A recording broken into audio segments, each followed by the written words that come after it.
10, 9, 8, 7, 6, 5, 4, 3, 2, 1, 0. What is up, all of our Bogladites up there? It is episode 45 of Your Brain on God. We've got the Rachel Hanson with us. We do. What's up? And she's here to talk about the church hurt that she has actually experienced through being a part of a cult. She talks about how she navigated that, how she got involved with this cult, and how she left, and how now she's actually working at our church, thriving, bringing people into connection with Jesus. It's amazing. Story of redemption. So you're going to want to tune in. It's going to be an amazing episode. Make sure to follow us on all platforms. Enjoy the episode. Well, we've got someone amazing with us today. And I mean it, the Rachel Hanson is with us. She's a entrepreneur. I don't know if you're, I don't know. How about, Rachel, why don't you say a little bit about who you are? Okay. Yeah. My name's Rachel Hanson. Mm-hmm. I am friends to Aaron and Daryl. I am... You consider us friends? I do. Oh, thank you. Thank you, Rachel. I didn't know where we stood. We're friends. We're also coworkers. And I'm a mom of 4. I am a wife. And I love to see people get connected in community and get connected to the local church. Mm-hmm. That's who I am. And you work at our church. You work at a local church. At a local church. How did you end up working at the church? I ended up working at the church because I came to the church after I left a church that I'll tell you about later. And at the time, I had a friend, Susan, that I knew outside of Centerpoint, and she invited me to church. And then they were starting a program called CP 101, which helps onboard volunteers to teams. And she just thought I would be good at it. And she just asked me if I wanted to do the job. And I said, okay. And that's how I started working at the church. Wait, is that simple? Wait, she just gave you a job just like that? Well, I had to meet with 2 pastors at the time who were, one was running the program, and I met with them once, and then that was it. And then you got the job. And then I got the job. They thought, she's awesome. She can do this. That's amazing. That is how I started working at Centerpoint Church. That is not the way we hire people anymore. No, it's not. I feel like the way we hire people is the most rigorous thing ever. We make them go on a mud rut. What's one of those runs? Your mud run. I probably wouldn't get the job if I tried out today. We time people's 40-meter okay, and go. Yeah. And, all right, sorry, you didn't make the cut. Yeah, we can't have pastors that are running 5.9s. Let's just say that, okay? That's amazing. And so you have a pretty interesting story, and that's why we wanted to have you on, because we're doing kind of a church hurt series. We thought we were just going to maybe do one episode on dealing with church hurt. But then we felt like there was a lot more to say after we finished our last episode. And because I feel like it's a huge thing. It has always been a huge thing, but specifically more, I think people are getting more vocal about their experiences with the local church. And I hear seemingly countless stories of people experiencing toxic leadership or pastors lording over people, or manipulation and control that leads people to get different views of the church, get different views of maybe Jesus, maybe back away even from Christianity and other religions too, or other cults even, because of the hurt that's caused. And a lot of people are being vocal about that. But you have an interesting story because you came, like you said, from a church before you came to our church that was different. We'll say that. Can you? Yeah. Before you go into that church, can you talk a little bit about your experience with the church? Sure. In general. Just a quick overview, just up to that point. Sure. I was raised in the church, so I was. My grandpa was a pastor. When I was probably about 5 or 6 years old, my dad became a pastor. My parents met at that church, which was in St. Louis that I grew up in. And so I was always raised in the church. 2 weeks old, I was in the nursery. We went every single week, super involved in all sorts of outreach and things like that. I went to a Christian college. I mean, I would just say I've always been involved in church my whole life. And kind of always on my dad was either like a pastor or he was on the board. So kind of more on the behind the scenes part of church. When I moved out on my own and went to college and everything, I would say I kind of didn't go to church anymore. I think I hadn't really made my faith my own at that point. And even right when I got married, we were, Christians, but we weren't super committed to church or anything. And then once we had started having kids, you're like, oh, I got to give my kids a foundation. So we went back to church. We got involved in a church in San Diego where we lived at the time. And then when we moved up to Temecula, that's when we found this other church. The church is actually called, I'm going to give it a name. It's called Living Stones Bible Church. Not to be confused with another Living Stones that's in Temecula area, but that's when we got involved there. So, and up to that point, had you experienced any kind of like pains from being in the church, like hurts or things that made you? Yeah, no, I would say no. And I mean, I know that I came from a church where even there was like massive like moral failure from the pastors. I've been in churches with church splits, and even so, I would say I never like internalized the hurt from those things. Just kind of, got through it and forgave and went on. I wouldn't say it had like a major impact on how I viewed the church or how I viewed God or how I viewed, the people of the church or anything. Were you like involved in those churches, or were you kind of just attending as well? Well, with the moral failures, I would say definitely involved. Yeah, actually, very involved. But you just didn't internalize it? Not really. Not where it was produced this trauma, which is what I later experienced or anything like that. Just kind of, it's people. These are people in the church. Right. Okay. Yeah. So you had experienced opportunity to have some emotional disturbance and pain and hurt that can come from churches that people do experience kind of, probably more frequently than we realize. Absolutely. But up to that point, it wasn't something that actually really greatly affected you. No. But something different happened at Living Stones Bible Church. That you said. And so can you tell us about that experience in that church? And sure. we can That's start a very general. wide open start question. general. We'll dive in. Yeah, super general. Super general. Dive in. Just maybe about what led you to the church and. Sure. So we had moved up to this area, to the Temecula area, and we had. We didn't really have a community. We had moved out of a place that we'd been for a long time. We had friends, we had family, and we moved here and we didn't have family. We were new. And so, and at the same time, I would say in the kind of 1 to 2 years before that, we had gone through some really serious things in our marriage and in our family where we were like, we want to get serious about the Lord. But we had found ourselves at a church that was a good church, and it had good community, but I wouldn't say that we were really encouraged to go deeper in our personal walk with Jesus or taught like how to do that.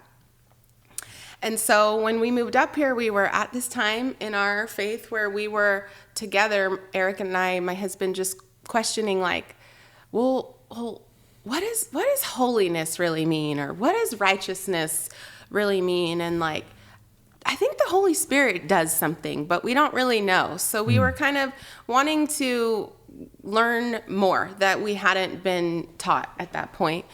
And so we were up here, we didn't have a community, and we would just drive by this building that would kind of roll out like a sign for church every week, but it was right by our house.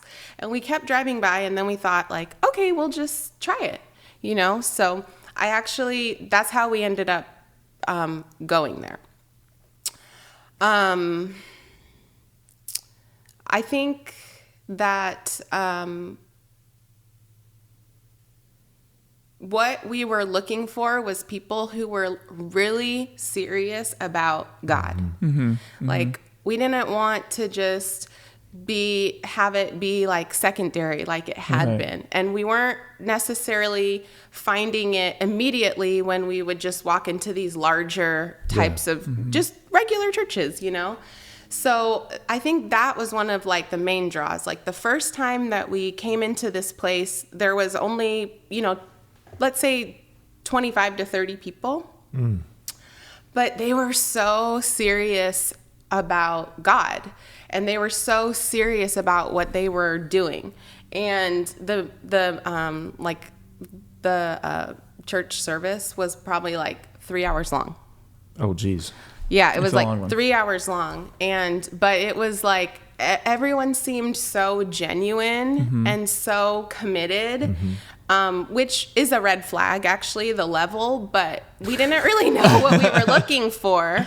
We just knew we were looking for something different. Yeah. And I'm the kind of person who's not necessarily like a mainstream person. Like, I'm totally willing to do like weird random things. Like, I was talking to Daryl about this earlier this week. Like, I'll have a home birth, or I'll do these, crazy things.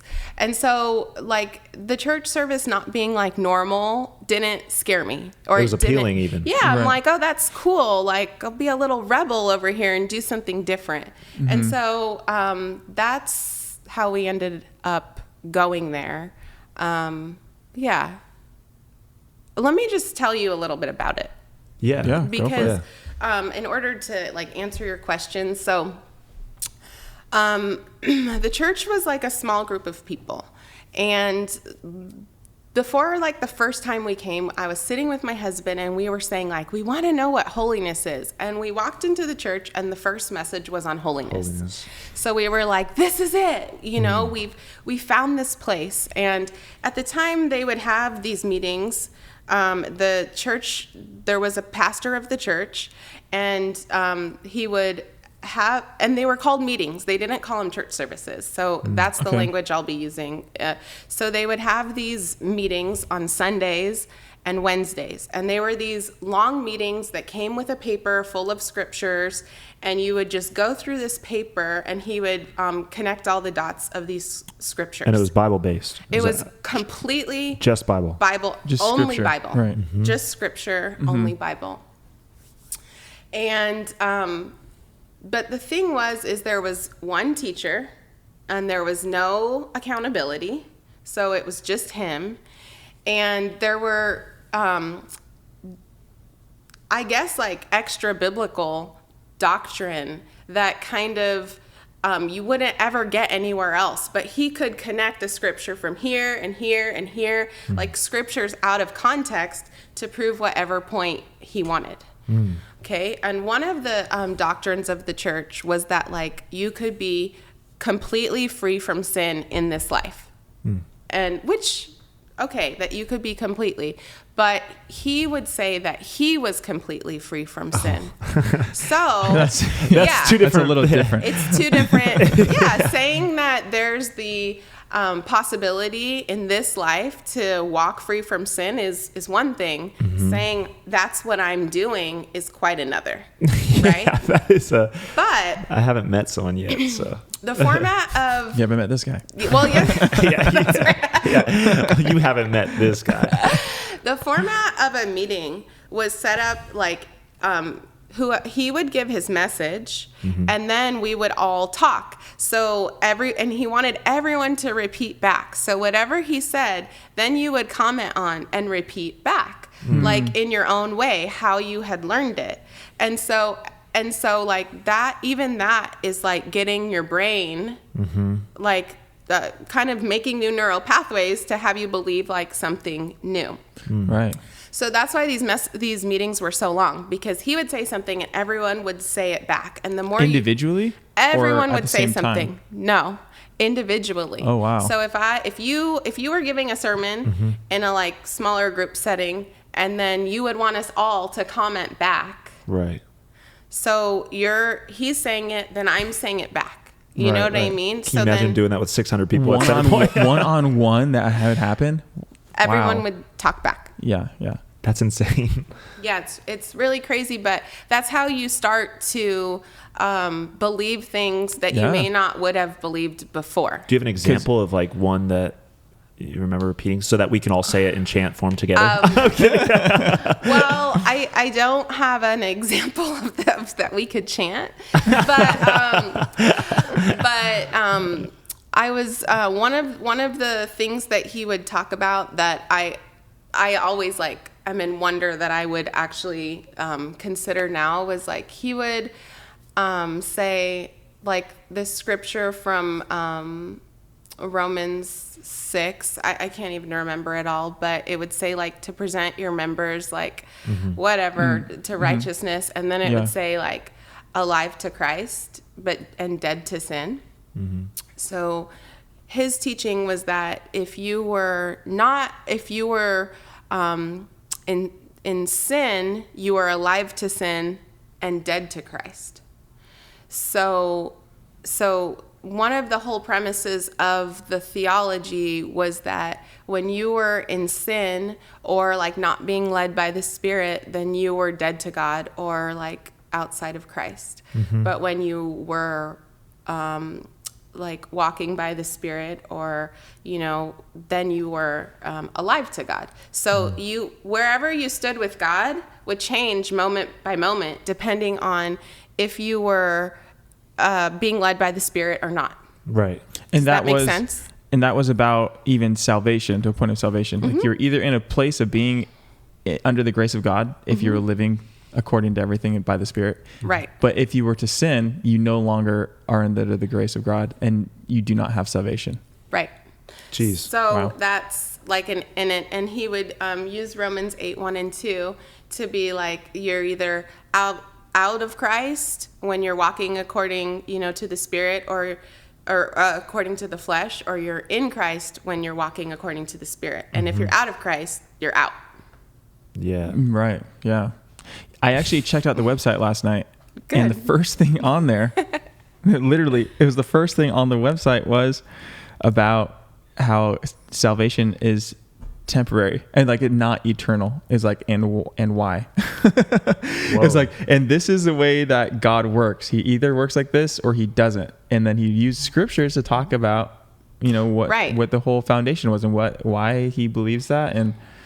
But it was strange to me that was the first foundation thing. even. Yeah, the foundation of it was that perspective on who God is and how he sees you, which is important. That is important. Right. But it was an interesting way to approach it. So because if you could get someone to believe all of that, and then if you can get someone to believe that there's a possibility, for them to live always free of sin, and then if you can get them to believe that because it's possible for them, like you're living in that possibility, which is what he did, then what starts to happen is if I believe that he is sin-free and that he's always doing what God is telling him to do, then he all of a sudden becomes like, if I go against him, then I'm going against God.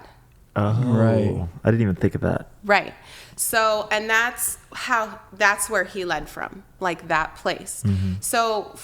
So he's in complete control, because really whatever he says, if I do believe that he is walking like that from God, then surely everything that he is saying comes from God. And it must be true. And it must be true. Yeah. And if I disagree, then there's something wrong with me. Wow. That right there is, I feel like, is a very controlling experience. Whether or not he is, actively trying to control, if he truly believes he's walking like this and he hears from God, the experience that you would have is, I am messed up if I disagree with what he's saying. There's something wrong with me. Absolutely. And I need to change to be more like him. Absolutely. That's dangerous. Yeah. So yeah. So Yeah, there's a lot more I could say about that, but yeah, there's true. a lot that you've said even up to that point, even to the reason that you stayed, because the reason that you came and stayed, which was a good thing, because it seemed like everybody was serious about their walk with God. Everyone was serious about their belief, about their faith, and about following Jesus, and that's what you were looking for. Right. And so that was not enticing, not the word, alluring. Like, I think, Aaron, you said that earlier, but that was something that Appealing, actually appealing. It drew you in. Yeah. But then you said something right after that people were very committed, but you said they were so committed it could have been a red flag. Can you talk about that? Yeah. The reason I said that is because it was almost like, well, I guess I want to say like cult-like, but the commitment to like that group meeting and those, like that community was the priority in their life. Like everything centered around that first. And this is how my life ended up becoming, but everything centered around that group, those meetings, that theology, that way of thinking. That was central and primary, and everything else was second, third, fourth, fifth dairy. You know what I mean? Just even to like family. Even to family. I saw people walk away from marriages because their spouse wouldn't come and be a part of it and would set up a boundary. I saw people leave marriages. I saw people leave their kids in hospitals to come to meetings. Wow. I saw there's a family that after I left would always try to get in touch with me to see if I could somehow like rescue their daughter back, because they were completely out of contact with her now. Like, she had left their family and was living with people there and had basically like cut them all off. Wait, so this family who reached out to you, they weren't part of the church? No. But their daughter was? Yeah. Okay. And their daughter had cut ties with the family because, wow. Because they weren't, real Christians or whatever, or they were like trying to draw her away in her opinion. Yeah. So yeah, I saw all sorts of things. Even myself, like taking responsibility for myself. Like, when I look back and think about, because the amount of meetings started increasing. Like, there was a time that there was 4 or 5 meetings a week, like 3 hours at a time. And even myself, like leaving my kids with a sitter or whatever. I mean, not that I was some neglectful parent, but I think that time could have been spent a little better, like with my kids. Yeah. So even that on one scale, just kind of amplified depending on where you were at. So. Yeah. Go ahead. Oh, do you have a question? Yeah, I was just gonna say, what do you think, like, the draw for people is to that? Is it like, what did it? I mean, you said that it like felt good that they were committed and stuff. Was the community element just like, what did you feel like insanely connected, or was it you just don't even know? Was it like an unconscious thing, or? I think that in hindsight, I know. Yeah, absolutely. I think that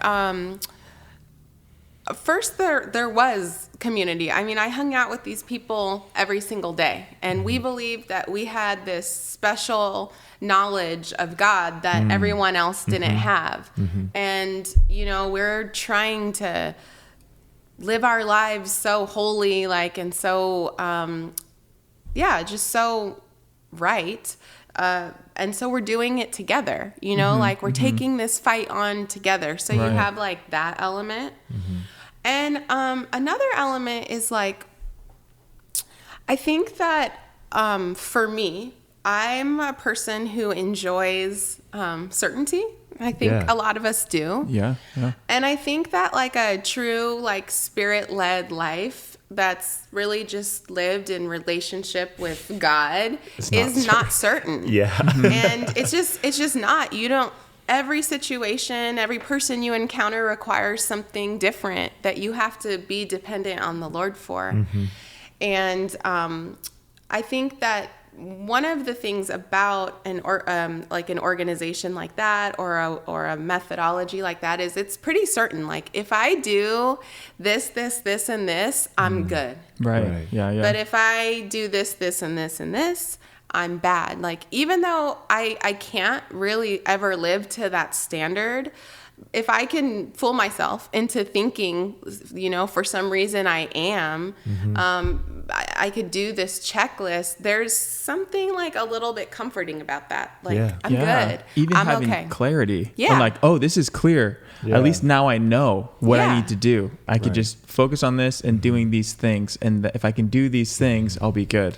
And that's like I love what you said. That's like the very hard thing about following the Lord. I feel like the more I follow the Lord, the less details he gives me. Exactly. You know what I mean? Like, it's like you actually have to trust him, and that's scary. So if I can do these things, and then it also allows you to put yourself in relation to other people. You know what I mean? It's like, if you're not doing these things, but I am, I feel like that's a certain for sure level of comfort as well. It's like, I kind of can elevate myself. It feels good. Yeah. Yeah. I'm okay and you're not.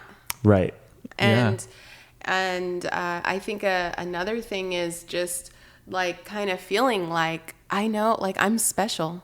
I know something special about God that you don't. You know what I mean? And there's just something about human nature that enjoys that. Yeah, I feel there's 6 human needs. I know this. I'm familiar with this from Tony Robbins, and he works with another big psychologist who's from South America. But 6 human needs are certainty, uncertainty, significance, or variety. Some people say certainty, variety, significance, Contribution, connection, relationship, and growth. Yeah. And if you can go to one place and get even half of those needs met, certainty and significance, even and growth. I mean, growth and contribution. You feel like you're growing. I'm sure you feel like you're connected to people and loved. And then you can have that level of variety, even of like, that you're in a position that somebody else is not, but you don't know what that's going to look like when you talk to them, or Right. It's like it creates it's all those needs are actually being met in a very unhealthy way. Right. Yeah. Totally. Yeah. Wow, that's amazing. Yeah. Can you talk about the other things because I know that you had mentioned a couple of things when we had briefly talked before about the other things that seemed like positive things, the reasons why it seemed harder to discern if it was good or bad, because there were good things that were being taught even. Yeah. One of the good things that was taught was like, the world needs your message. So feeling like I need to, whether or not the way I was doing it, going about it wasn't right, but like I need to get this so I could give it to the world. Now I wanted to give it to them in my way, how I wanted them to get it. So that wasn't good, but I think that was a good thing for me to kind of recenter like who I am in this world. It's not all about like receiving from the Lord, but I'm also supposed to be a distributor of his grace and all of that kind of stuff. I think I spent a lot of time in my Bible at that time, and it's weird to say, because now when I talk about it, I mostly focus on the negatives. And so I think when other people hear my story, it all seems so bad, but I learned to love the Word of God. Like I really learned to love the Word of God. I enjoyed all my time in the Word. And I also learned about the significance of like listening for the voice of God, even knowing that he had a voice that I could hear myself. Yeah. And the reason I asked is because I think it can be easy for us to think, oh, I would never fall for something like that, or I would never like walk in agreement with something that, so extreme. But there are things that sprinkled in that seem like, oh no, this is beneficial and this is good and this seems right and this seems like the thing I should be getting behind. Yeah, and I was telling also, like I was remembering back to, because I actually left there twice. I left once and came back and then left again. But I saw people like walk into that room. I saw a girl walk in like a heroin addict and be completely delivered from heroin addiction like in an instant.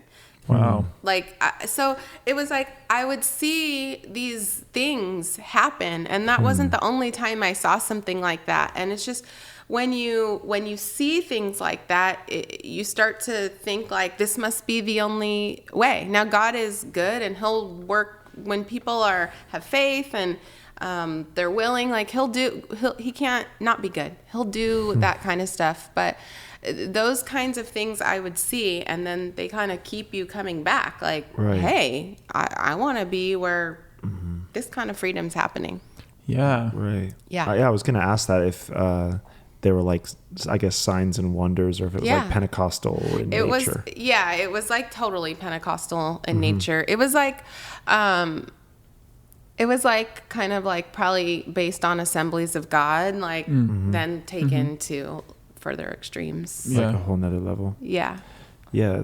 Going back to the special knowledge thing, when I was in college, I kind of got the same thing. We do have a weird desire to like hold be on on the to inside. What? Be on the inside. Be on the inside of something. You know what I mean? It makes you feel connected to those people, but then it's also like, I have this secret. You know what I mean? Yeah. Like, but like, and I would never put it like that because I mean, I don't know. I got a part of this theology or whatever that made me start living a lot differently, and it did bring a lot of freedom to my life. But then I felt like I was better than other people. Yeah. You know, and it was like, come to me. I have what you need. You know. It's like weird. I think that's. Oh, go for it. You were going to say something. Well, I was just gonna say, like when you said, like after I left, I felt really dumb. You know, because it all became more clear all of a sudden, but. Like time has passed, and it's true, like you said earlier, anyone can fall into that. Like you can, it's not like a dumb person or, you know, that it's easy to fall into. And even what you were talking about, I was thinking about it this morning, and I was thinking it's easy for us in all of our different, denominations, we can still get that attitude. Yeah. You know, totally. like we're spirit filled, and so we know this and you don't. You know what I mean? And you can hear that attitude kind of rise up sometimes, even amongst different denominations. And it's so easy to start falling into that if you're not, you know, sober minded. Yeah. Right. And it brings pride. It's like anywhere there's pride that's rising up, there's something that's off. Absolutely. Even if what you have is a good thing. Like, I mean, because you don't have to be in a cult to have that experience. Right. Because I had that experience when I was studying theology, and then all of a sudden I was critiquing every message I heard. Right. Yeah. You know, like as I was a student, I was learning of all the biblical like history and learning how to like read and interpret, understand context, and I'd hear somebody preach something, and I would think that's not right, or that's not what they meant, or that's out of context, or like you missed this, you know, and I started noticing that pride within myself of thinking I have special knowledge that you don't have. Right. And it made me feel good. Right. It does. And it can feel good. And that's like, it's a trap that we fall into. Right. Whenever we think that we have something special and therefore we're better than someone else. Yeah. The biblical studies majors on my campus were like known for being prideful brats. And I was a theology major, but biblical studies and theology, you know what I mean? Yeah. Because Totally. it's like now I have this like, you have this inside knowledge. I have this insight. depth. I got this depth of understanding that you're just missing out on. Yeah. or like to be like the most cynical people Yes. about churches, about faith, about whatever. And it's looked on with like a badge of honor, you know what I mean? Or like some sort of valorant, you know, thing. It's like now I'm above, you know, all of this simple ways of thinking or whatever. And it's like, well, in a way that could lead to even cult-like behavior, you know, in the future, having the secret sauce that everybody needs, you know? And I just feel right now like that grieves the Holy Spirit, you know, like even like, you know, cause he loves his kids and he loves them just as much as he loves me, you know what I mean?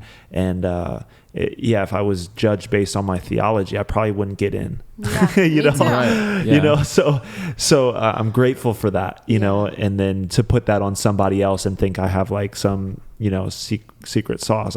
I do think it's healthy to know things are more healthy than others, and to have good discernment. I think that's good, but I don't think it's healthy to lord that over somebody else and make them feel dumb or stupid for not having that secret. Absolutely. You know what I mean? Or for not knowing those things. Because there is an aspect of the disciples got access to Jesus that other people didn't get. Right. So they did have some sort of deeper knowledge, you know what I mean? But to be able to share that in love rather than lord it over somebody as an object of control or pride or look at me, you know what I mean? Yeah. Yes. Yeah. And not to use that to isolate, because that's what they we took what we knew, and we then isolated from the rest of the church. Right. You know what I mean? So we isolated, and then it did become like us against them. Yeah. Yeah. And can you talk a little bit about the dangers of that happening, of isolating from the rest of the church? Yeah. So, I mean, and really, as I'm talking, I want you to just kind of like when you consider everything I'm saying, it all like starts producing fear. And that's really what keeps you there. It is control and it is fear, and those go together. Yeah. But what ends up happening, like, cause you're going to I'll keep telling you more stuff, and you'll be like, why did you say? Because like fear is a huge motivator. Yeah. Fear is a huge motivator. And so when you're isolated from the rest of the church, and then you're believing that you know something that's just so much higher than what everybody else knows, and what you know is like pure and righteous, and what they know is just dirty, filthy rags, pretty much, without any depth or earnestness, I guess. Like when you start living there, you believe that there's nowhere else that you can go to get this knowledge. Right. And you believe that there's no one else in all of the Christian world that can counsel you, teach you anything, or give you any direction. Jeez, you become unteachable. You totally become unteachable. And then as a person that's inside of the cult and more has submitted to being under this person's like control and power, there's nowhere then for you to turn. You know what I mean? So I might have a question. I might think something's off that's been said, but I'm not going to trust my parents anymore. They might have been Christians their whole life. Jeez. My dad was, but I don't believe what they say. So there's nowhere I can go for like counsel except that one group of people that all thinks the same way, which is whatever this guy told us to think. Wow. God. Right. That is so bad. Sounds like the definition of a cult. Can I read something real quick? Yeah. I'm gonna pull up my laptop real quick. Okay. This is from study.com. I looked up, what is a cult? The word cult from comes study.com. from study.com. So it's got to be legit, right? It says that the word cult comes from the word cultus, which means worship. And they're saying that the most common thing, like the common denominator within every cult, is that there is a figure, a leader who is worshipped or greatly revered by the followers. And it goes on to talk a little bit about how cults' characteristics kind of are different in different ways, but it gives a list of kind of the main things that are common. And the first one is a charismatic leader. So somebody who's just passionate about what they're doing and they believe it. An ideological purity, which is controlling what other people are thinking, not able to question doctrine, not able to question. Thing, right? Not able to question what the leader's teaching. Your doubts are met with shame and punishment. There's conformity and control. And so the leaders exercising control over the group and the group members policing each other to make sure that control is happening. There was tattling. Really? Tattling.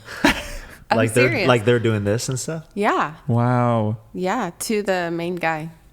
And everything got reported like back to him, basically. Yeah, I mean, like maybe If you were my friend, I might not. But if you bothered me, I might tell him.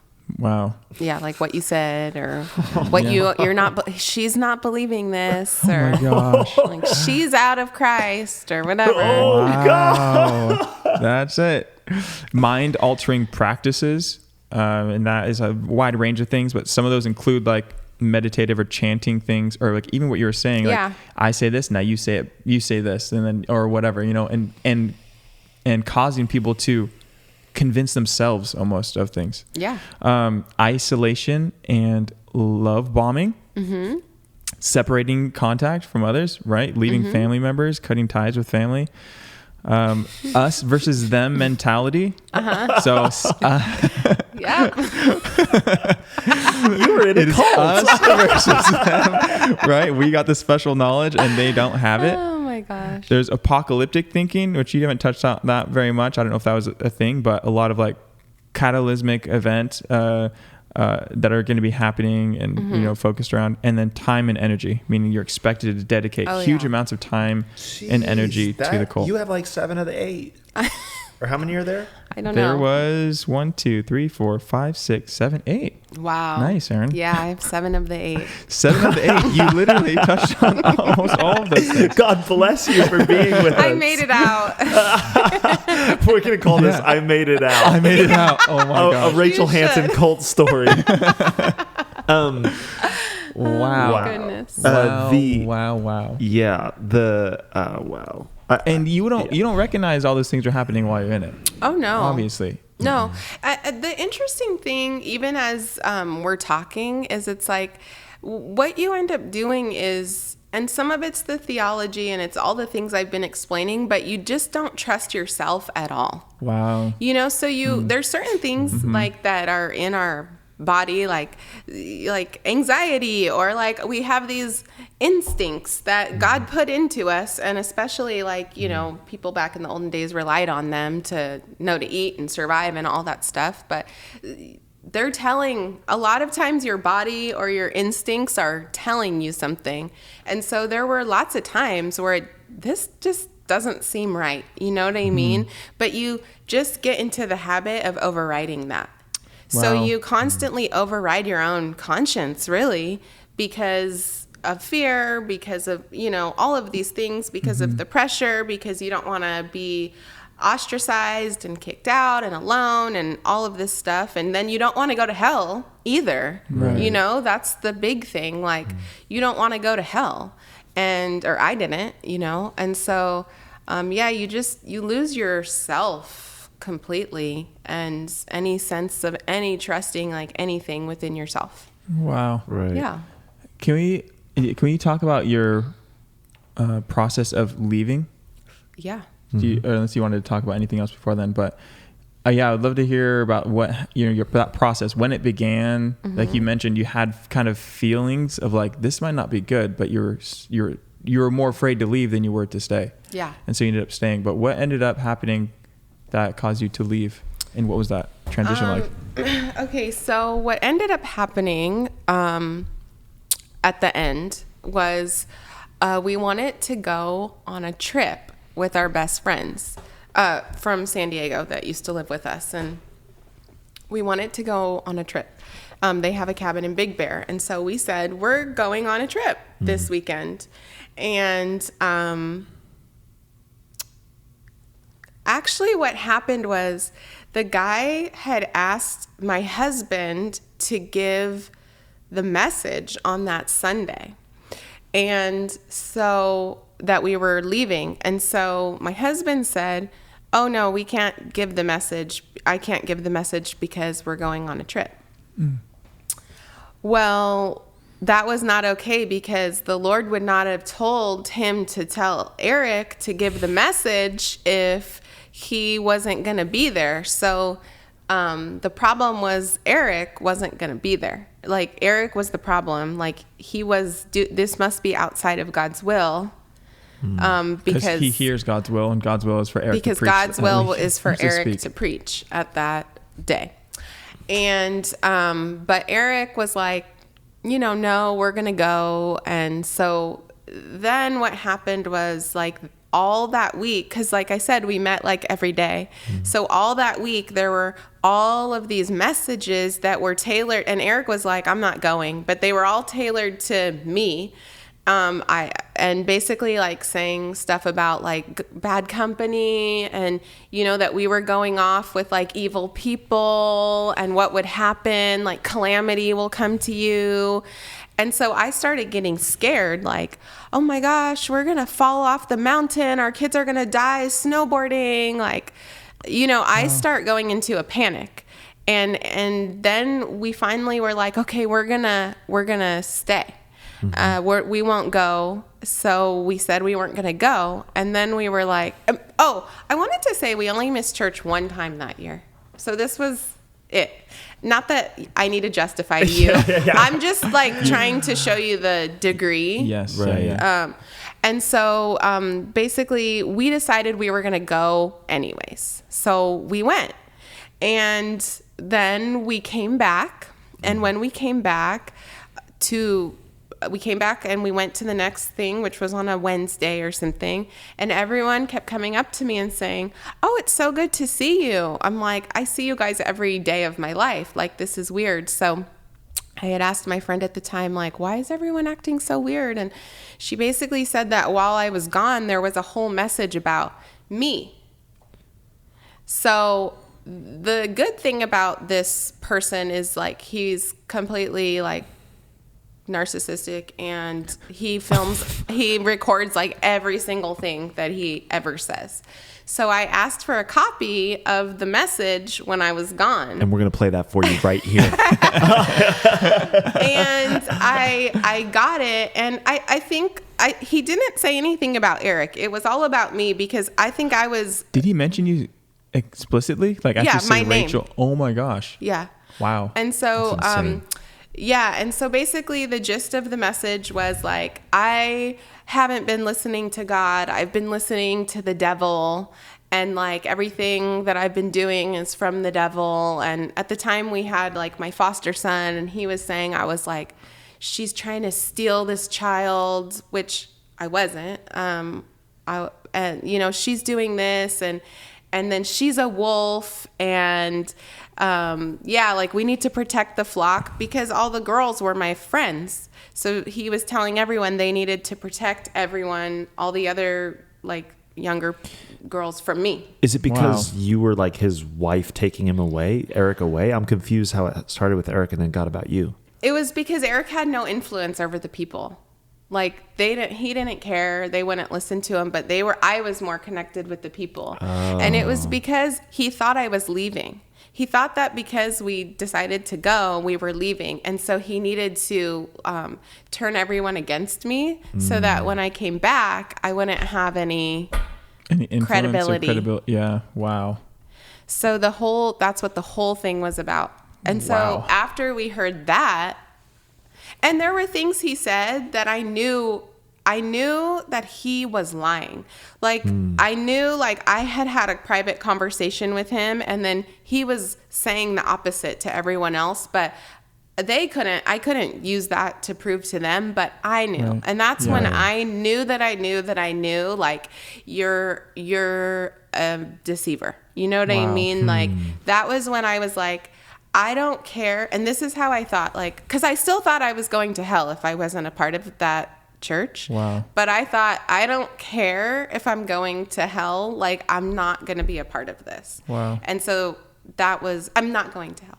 But that was... No, you're not. Yeah, but that was when it was like, this is the end of the line for us. Wow. Yeah. So that's how we left. That's how we got out.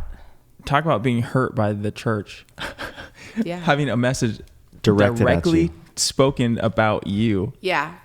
Paired with like, you know, those verses that are saying like, obey your pastors and the shepherds over you. Right. So it was paired with that. It was like, I wasn't doing that. And also like a warning to all of them. Like, you all need to do this. Yeah. She's not doing it. And it's bad. He was like making an example of you or something like that. Wow. And you could it was like the blinders kind of came off, and I could clearly see like the lies, the manipulation, the power, control, all of that. I could just see it very clearly for the first time without doubt. Yeah. Right. You know? So, yeah. And it was so much so that you thought, I might go to hell for leaving this, but I would rather do that than be a part of what's happening. You like still had the ideas. I remember that thought. People, I am sure people have that thought now about church experiences. About regular church. Yeah. They think I'd rather go to hell than be a part of what they're doing. I've literally had a friend tell me that.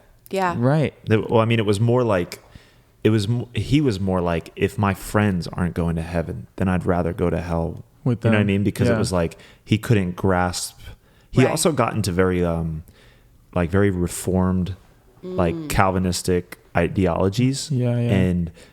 And because of that, like he just could not grasp good God sending people to hell. You know what I Right. mean? Absolutely. Like, and that was even sending people to hell. You know what I mean? Right. That kind of idea, he couldn't grasp it. And so he like battled Yeah. until it was eventually like, he's like, I'm going to go to hell with my friends then. You know what I mean? Wow. Like, so he gave up Jesus, gave up church. He just couldn't, you know, Wow. he couldn't do it. You know what I mean? Yeah. But it was that idea. And I've heard people say that it's like, I'd rather go to hell than believe this because of that hurt, you know? And that's Yeah. not just like, even in churches, maybe that aren't necessarily Right. full Because cults. They're yours just is more regular of an Christian extreme churches. situation, but Yeah. that same experience can happen Yeah. to people. Oh, Yeah. absolutely. Yeah. Absolutely. And can you share about She smiles. Oh, absolutely. For sure. so what happened after that? Because now you're working at a church. Right. You Yeah. love getting people connected to Yeah. the church. Yeah. Your job is You to get actually people were connected. hired to help people get connected to the church. So what can you say when that happened, when you left the church? Yeah. Firstly, how long were you there? Well, I would say I think the first time that we came was probably 2010 or 2011. And then there was a time that I think we came in 2010 and then we left at the very beginning of 2017. Okay, But you we were there were for a maybe while. gone for like a year and a half. You were at this church for Okay. 7 years? Maybe like 6, like Whoa. like 5 or I was Because you were thinking like gone for a year and a half. no. Wow. Because that's like being a part of it. Oh, You we were a part of it. were a part of it. I was Wow. the star pupil for a long time. Wow. Yeah. Whoa. And then you Rachel Hanson, the star pupil of the cult. The star cult member. star cult member. Holy moly, you were there for 7. I'm like blown away. It was I didn't probably, realize like, it was that long. I think the first time we went for like 2 years, and then the second time we went for like 3 or 3.5 years. And why did you stop the first time? We stopped the first time because we wanted to do like t-ball, and like they wouldn't let us. Like he was like putting all this pressure on my husband, saying he wasn't committed to God and this and that if he would do that kind of stuff. So we left. Dang. And then you guys came We back. ended up coming back. Wow. Yeah. And so what was, maybe not what was different this time, because I think you probably said that pretty clearly, but what happened after you left? What was that journey like, getting you back to church? Was there any resistance that you had? Were you like, did you push away from God or the church or people? Were you had- ostracized as well? Oh yeah. Once I left, I'll say I never spoke to anyone again. Still to this day. No. Maybe like a year. Well, no, actually 3 weeks later, we got a phone call from this couple that was there and they wanted to meet with us. And I was like, okay. And I had found some other stuff out in the meantime when I did like background. I became a detective. Investigator. Yeah. Private investigator. And I found some other stuff out, and they met with us, and they wanted to ask questions, and they ended up leaving as well. They left like the next day. So we met with them, and they left, and then a girl from there, the one who doesn't talk to her family anymore, she came to my house at like a year later in the middle, like at like 10 o'clock. And Eric wasn't home, and I had all these little kids, and she was like trying to give me all these, like why I needed to come back to God. So I had an interaction with her that was kind of scary actually at the time. And then I recently ran into a girl, and that was like a nice experience. And then I just like this week actually talked to somebody else who was like my best friend at that time. And then actually there's Just this week? Just this The timing week. of that's crazy. Yeah. And also there is one guy who was kind of part of it, and he left like maybe a year ago, and he called us, and he was like kind of like fleeing his family in the night to get out, and we picked him up, and he started coming to Centerpoint, and he started like living with someone, but then like his whole family wouldn't talk to him, and he didn't really get involved in community or anything, so he ended up going back. And then and then there's one other girl who kind of comes and goes. So but whenever they leave, I hear from them, but then they go back. Wow. So, I say we go right after this. Let's go there. I'm right sure they now. got a meeting. They have a meeting happening, right? Every day they have a meeting. yeah, they have. I'm sure there's a meeting happening somewhere. So wow. And then what was that personally like for you? Yeah. So when I first left, I would say that I was extremely depressed. Like I've never been depressed like that before. Because like I said, you don't trust yourself. You don't trust anybody else. Because whether or not I knew that it was time to leave, I didn't know what up from down in terms of what was true and what wasn't anymore. You know what I mean? Because you're leaving something that you had thought was absolute truth, and now what? You know? And so I was really depressed, and my kids were in school, and I just would drop them off and then sit in my bed all day, pretty much. I mean, it was pretty bad. I'd just cry. But the first time that we left the church, we didn't like find community. And this time we were like, we just knew that we had to go to church still. And so I actually reached out to Season because like, I knew that one of her daughters was friends with my daughter. And so I just was like, hey, I know you're part of a church, you know, like, and so she said to come, and I was so afraid to go to Centerpoint. I was so afraid of like mainstream churches. Like there must be nothing there for me. And I remember for months just sitting there and thinking like, this can't be right. This is too good to be true. You know what I mean? Like just in the message. So you went for like a month or two to Centerpoint? Yeah, I still go. I never stopped going. Well, I work there now. No, I mean like on those first month or two, you were sitting just listening to the messages. I would say it was probably like I came to Centerpoint like 6 weeks after. But yeah. That's really quick. Yeah. No, we actually went to this other church first that I don't want to name because I know they love the Lord, but it was like extreme charismatic. And like we had made this rule, like Eric and I, that whatever church we go to, it has to be a church we're not like embarrassed to invite people to. And that one, there was just too much that I would have been embarrassed to invite people to. So about 6 weeks later, then we went to Centerpoint, and then we just kind of started. I signed up. There was a women's retreat like 2 weeks later, and I just went, and I invited my friend, actually Nancy. She was my friend from Linfield, where my kids went to school. Oh, no way. And anyways, I just knew I had to be with people. Yeah. And so anyways, that was the first thing. The other thing that I had to do was like, I had to let myself like just unbelieve everything, you know, you know, like I know that this deconstruction thing is like a buzzword and some people don't like it, but I can totally identify with it because I had to say like, okay, I'm going to put everything down. Like, I'm not going to hold on to anything. Yeah. Maybe God isn't good. I don't know. Even the good things, and he is good. But you know, like even the good things, I had to just say like, I'm gonna go down to nothing. Yeah. And I mean, I couldn't read my Bible for like a year. I mean, I couldn't do a lot of things like, but the things that were important were having community, and having some people that I could be honest with. And I didn't necessarily believe everything they said back to me. I really didn't. But I just needed to be around positive people, you know, because all my thoughts were so negative.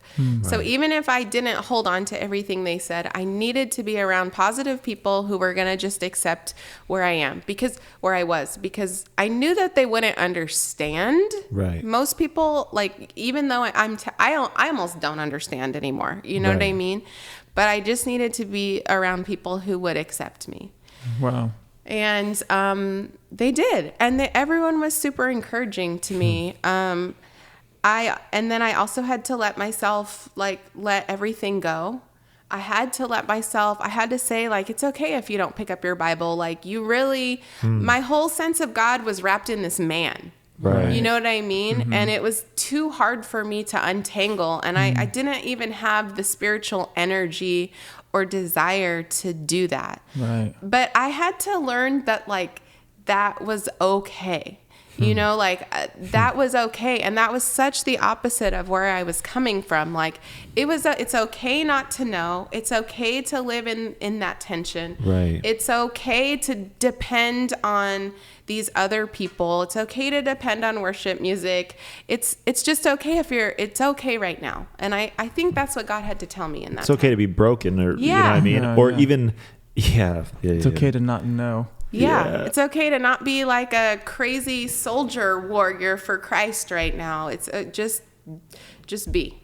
Yeah. Wow. You know? Which might have been the thing that left you dead to God before. You know what I mean? Right. It's like, you're not doing this thing, thou. And then it's like, you know what I mean? It creates that fear. It's like to have to unlearn what I've been repeating as mantras For you know years. what I mean? Yeah. For years of my life. And I did think in that time, I did think that I was probably dead to God.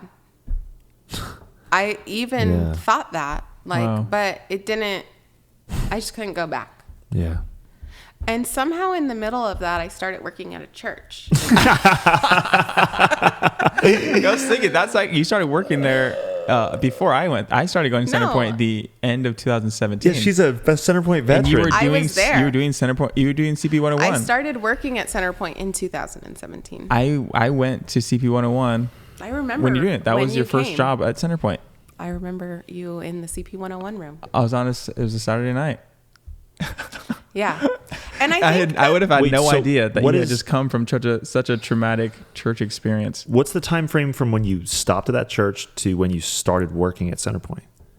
probably like 6 months. What? Rachel? But for me, like, I consider that like She's like, I'm working at a church. I can't read my Bible. I They didn't ask you on I that. know. The things that were important to her were community, Yeah. having people that she could be honest with, Yeah. and those are the things that she was doing for work. She was helping people get plugged into community. I think Yeah. I think that too, like, when I went to that, I've told this story before, but when I went to that women's retreat, I remember like doing like this message Ann did on dreaming, like, and I never considered that I could dream with God, that I could have a dream. And it, you know, and so anyways, one of my dreams I wrote down was like, I would like to work at Centerpoint. I would like for all these people to become my friends. Like the Aw, that's people so who were cute. Sounds speaking. so sweet. And That is it so was. sweet. And the people who were speaking, it was like, Did you write that on edible paper? In crayon. that's how basic I was. Those were She's my sitting in her- dreams. No, it was a dream. Yeah, but it was, Her Hello Kitty chair writing on. oh my gosh, Aaron. Sorry, Let a I'm girl sorry. dream. Just let a girl dream. I'm sorry. I just saw something completely different. She's all, thank you, God.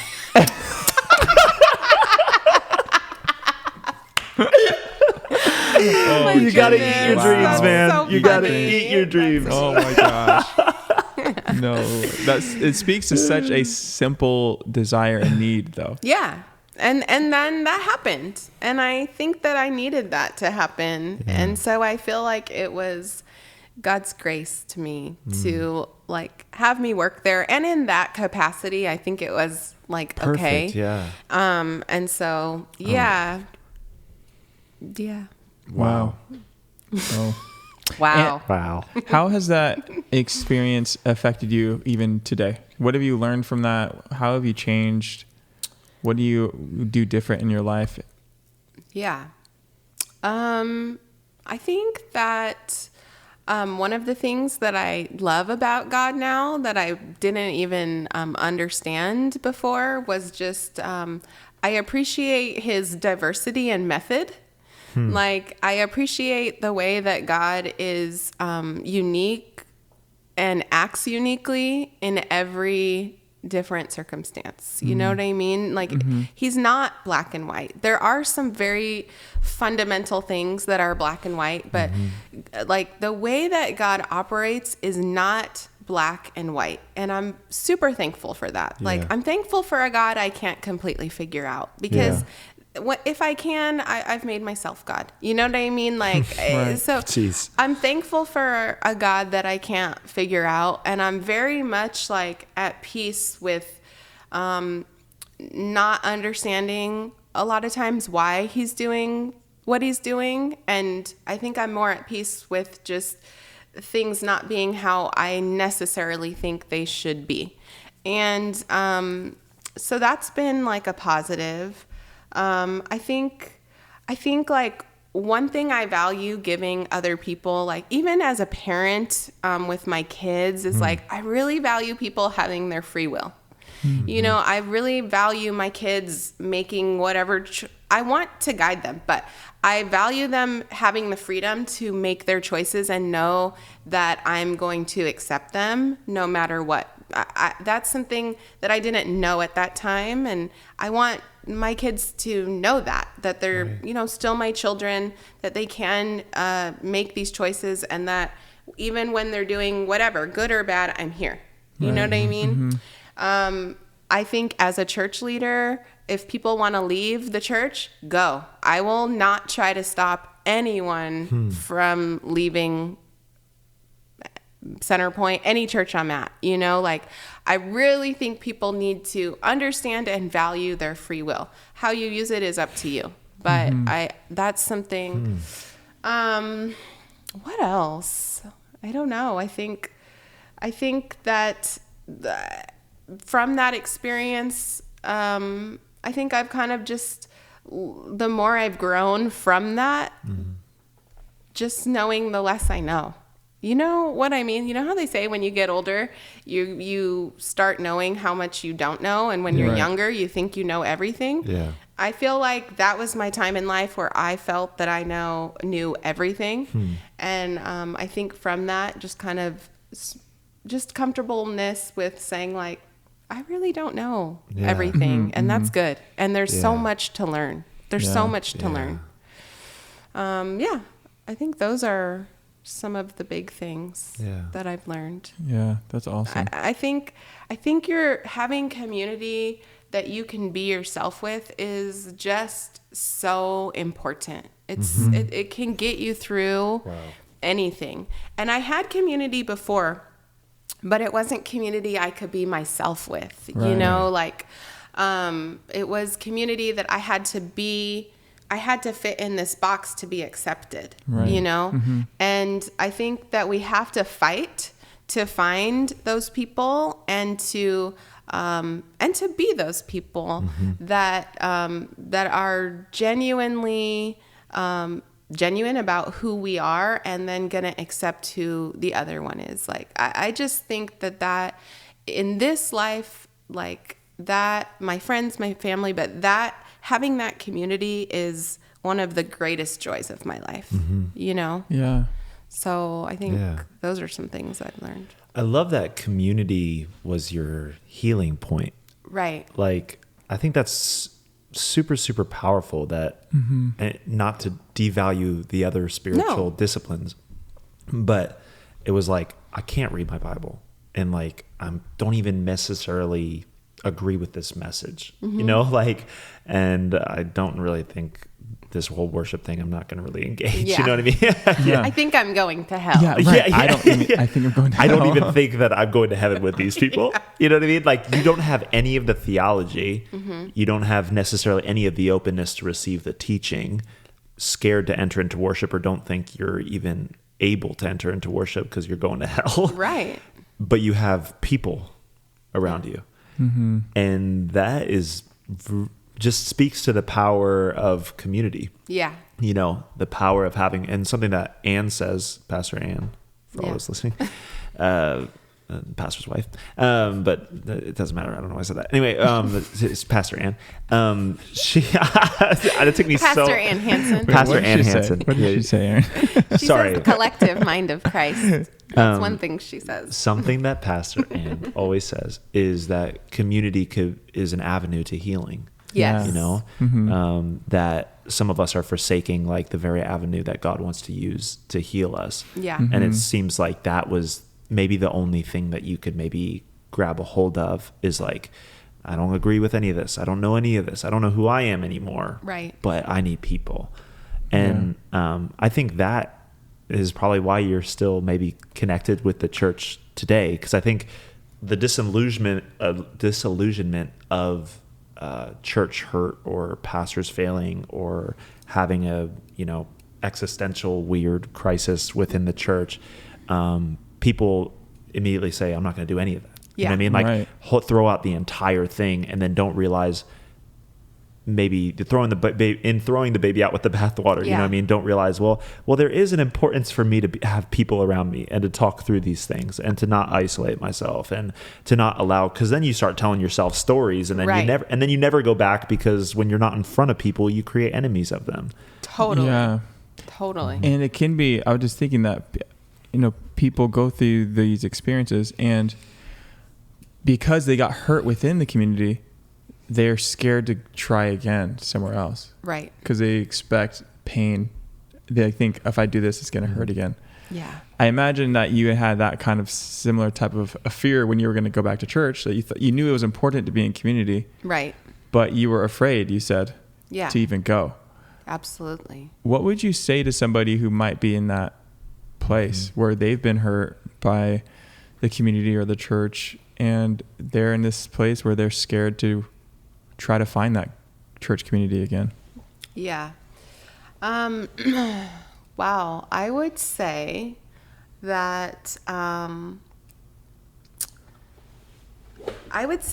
like, even like, in the garden, like, it's not good for man to be alone. Like, I would say that, like, one of our, all your Tony Robbins stuff and all that, but I don't know the right word, but like one of our greatest needs is to be in relationship and community with other people. And I would say that it's hard to, it's easy. Let me put it this way. It's easy to take your past experience and start applying it to every other experience that's coming in the future. But that's not, how life really is. This is how I talk to someone. That's not how, like, every person's not the same. So I might be married to someone and then get divorced and then I get remarried. I'm not going to do that, but I'm just saying, like, that person's not the same as my first person, or that my first husband. And so I would just say, like, if you could go into your next community with that hope, like, however small it is, it doesn't have to be a big hope, but just like a tiny hope. And if you could, maybe find some people and try it out. When I started, I didn't share of myself very much. I was guarded, you know what I mean? But I would say, like, that just of anything that you can do when you come out, the most hurtful part is when you lose community. That's the most hurtful part of it all. And so even though that's your source of pain, your greatest source of pain, that's also, like Ann says, your greatest source of healing. Right. Wow. So, like, there's this big loss you have, and it can only be filled by what you lost, like what caused you the pain. You know what I mean? Yeah. And so I would just really encourage people to to put themselves out there, like just start talking to people. I'm a Next Steps director. I would encourage them to join a group, but shameless plug. Shameless plug. But I would say that's like when you leave, everything takes courage, and that's probably where you'll need to utilize the most courage. And I would say just do it scared. Just do it scared. Yeah. You know what I mean? Just do it scared. And so there's really nothing else you can do but do it scared. Yeah. You know, and utilize courage to overcome that. And also, you don't have to, you can have boundaries for yourself. You can do things in increments. You can do things in steps. But we have a need for community, and that need really needs to be met. Mm-hmm. What would you say for the cynicism that's developed in people? Because I think that is it's like a deeper level of unforgiveness and bitterness that gets into people about the church, or the way that, like you said, you start to project what you felt onto the church in general. Yeah. You know what I mean? And then you make an enemy of the bride, you know? And, I don't know, people listening to mainstream pastors and just being like, you're garbage speaking, you know what I mean? It's not and kind of even worship the pain that you experience from the church hurt. So what would you say to those people maybe that are stuck in a cynical place, or stuck in a place where it's like, I can't see differently now? Something I actually wanted to talk about that I didn't, that starts to answer this question is, and I had mentioned in an earlier conversation, was one of the greatest, something that kind of gave me a greater springboard into healing was when I started to recognize my part. Ooh. You know, because nobody put a gun to my head and said, you have to keep going here. Right. You know, I made agreements, and I made partnerships, and I, whether or not, I know there was all these other things at play and manipulation and blah, blah, blah. But regardless, I agreed to it all, and you have to search yourself and you have to ask yourself, well, why did I agree to this? What was the need? What was broken? And you have to be real with yourself. Yes. And that was probably the most important part of my healing. Mm-hmm. And I think that's what's missing. Rachel, oh gosh. Right now.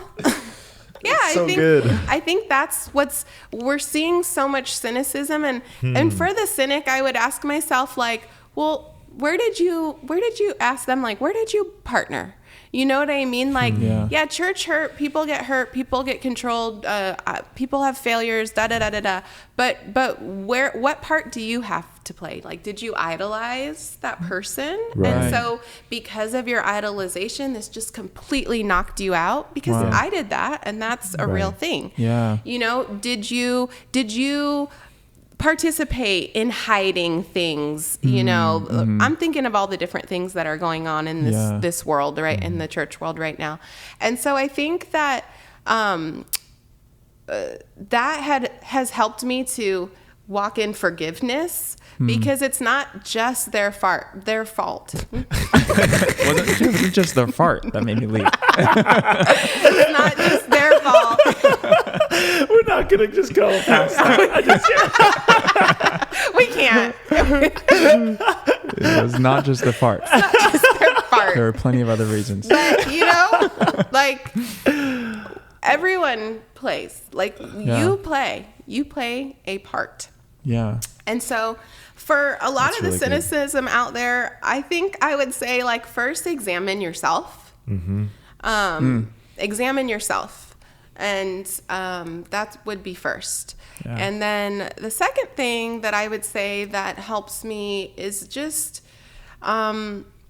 I think a lot of the cynicism comes from like it's still like we have a way that we think things should be. Like, I think that in a church they shouldn't talk about politics, and they shouldn't do this, and they shouldn't do that, and they shouldn't do that, and when they don't, I'm hurt or whatever. Do you know what I mean? And so I think something that's helpful to be able to keep engaging in community when maybe you don't, or church when you don't agree with everything that's going on, is just remembering that like everyone's coming from different walks of life and different perspectives, and everyone in a church needs something different. And I don't know the needs of certain communities, and I don't understand the background for everything, but that's what creates the diversity of the body of Christ.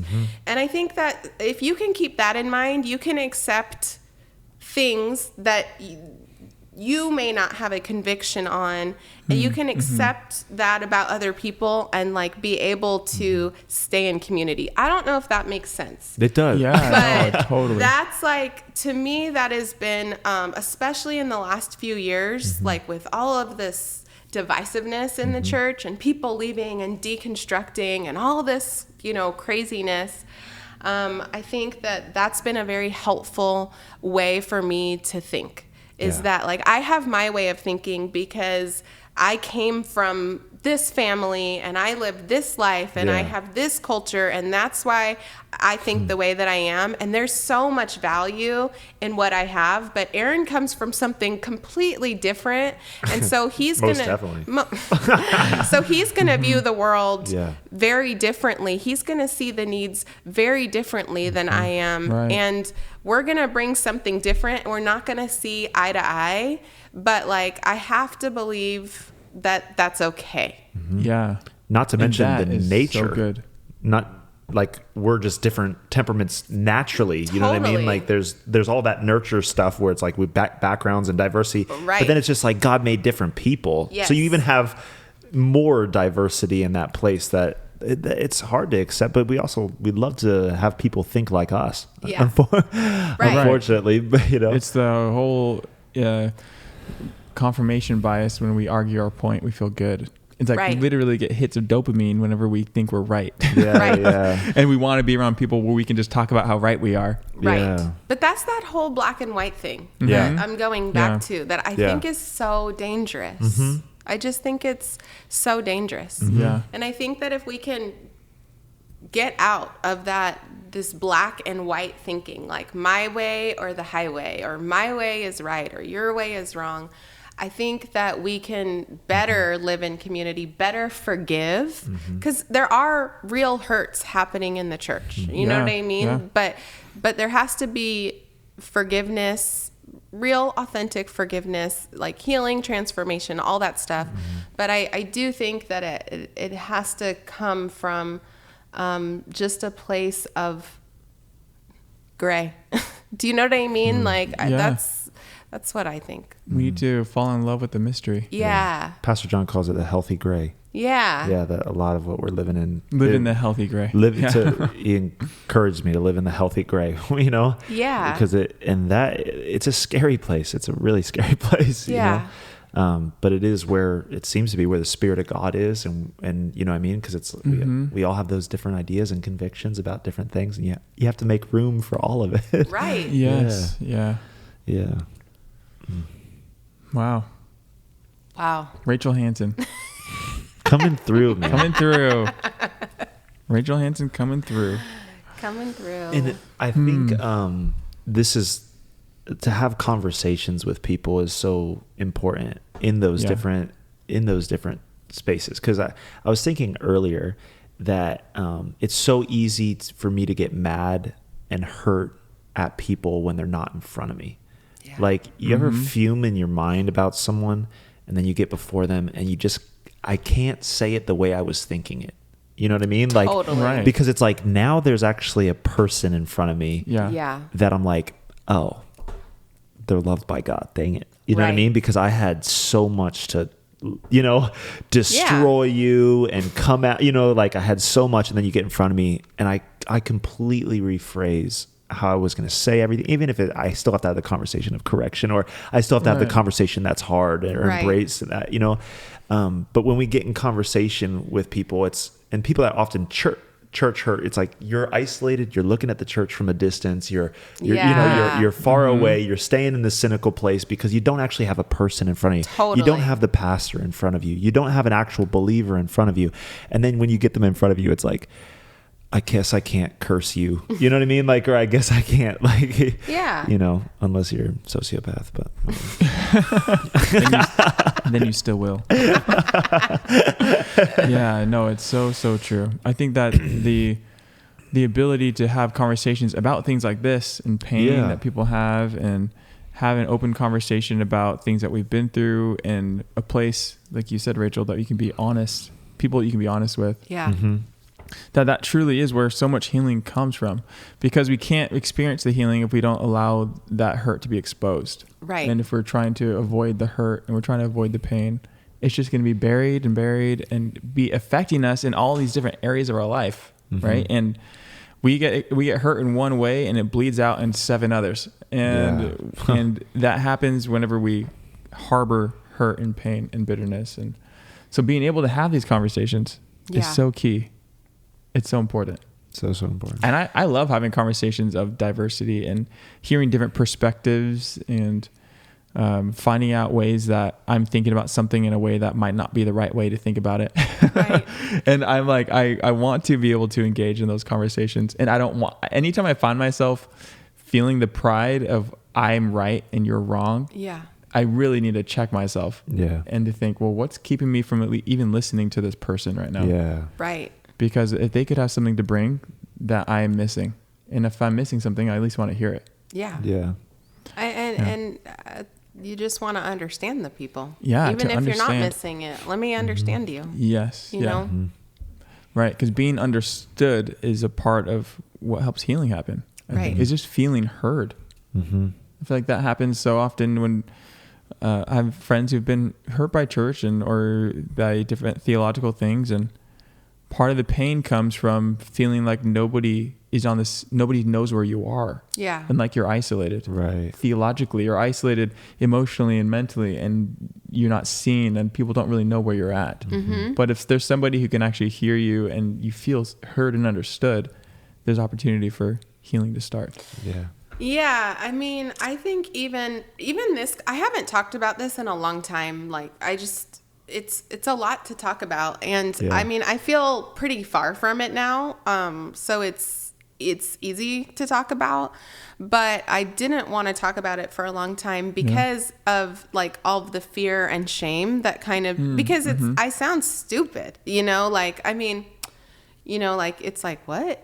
Like, how could you have, you know, but I think also, like, we're talking about having conversations and healing in community. And a lot of times when you just say something, that's when the healing process starts. Like when you just like let it out and stop trying to cover it and stop trying to hide it, it's like, you know, the truth sets you free. Like that is just a catalyst for healing and health is just, I'm saying it, I'm putting it out there now to another person.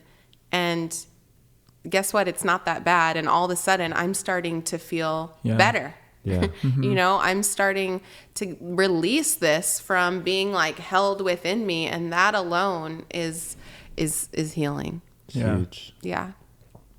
Dang. Yeah. So. Rachel, you're awesome. Thanks for joining us today. Thanks for having me, you guys. It was super fun. It was really fun. Yeah, your story is awesome, and I'm glad that you're at our church. Yeah, me too. Me too. Yeah. Look at us in community together. Look at us. Oh my gosh. Is this a relationship group? This is crazy. This is awesome. Well, all of our boggies out there, we're so grateful that you joined us on this episode 45 of Your Brain on God. Isn't that crazy? Rachel, thank you again. Yes. Make sure to follow us, guys, on Instagram, Spotify, YouTube, even TikTok. Get there, I guess. We love you guys, and we'll see you next time on Your Brain on God. We love you. Peace out. Later.